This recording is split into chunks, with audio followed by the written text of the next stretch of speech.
হ্যাঁ, যদি এটাই হয়ে থাকে তাহলে এর বিরুদ্ধে আমি কথা বলবো। কেন বলবো? কারণ সারা জীবন আমি ছেলে মেয়েদেরকে গিয়ে উচ্চারণ শেখানোর চেষ্টা করেছি, ভাষা শেখানোর চেষ্টা করেছি, তর্ক শেখানোর চেষ্টা করেছি।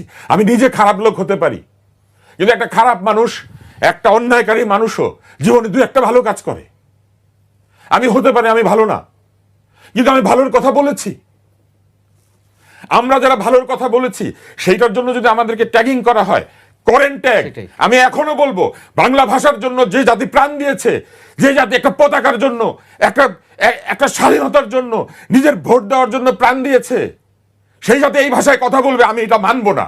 করেন ট্যাগ, বলেন আমি দোষর, ঝুলান আমাকে ফাঁসিতে। যে আমার হাঁটুর বয়স, তাকে আমি হাঁটুর বয়স বলতে পারবো না, কিন্তু আমি তার বাপের বয়সে আমাকে গালি দিতে পারবে। এটা কোন বাংলাদেশ?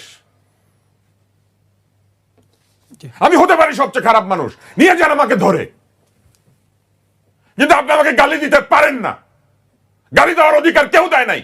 যে সংবিধান বদলাচ্ছেন, সেই সংবিধান কাকে গালি দেওয়ার অধিকার দেয় নাই। বাপের বয়সে মানুষকে অপমান করার অধিকার দেয় নাই, কারো গলায় জুতা ঝোলানোর অধিকার দেয় নাই। এবং জীবনে আমি টকশোতে উত্তেজিত হই না, আজকে হলাম, এবং আমি ইচ্ছাকৃত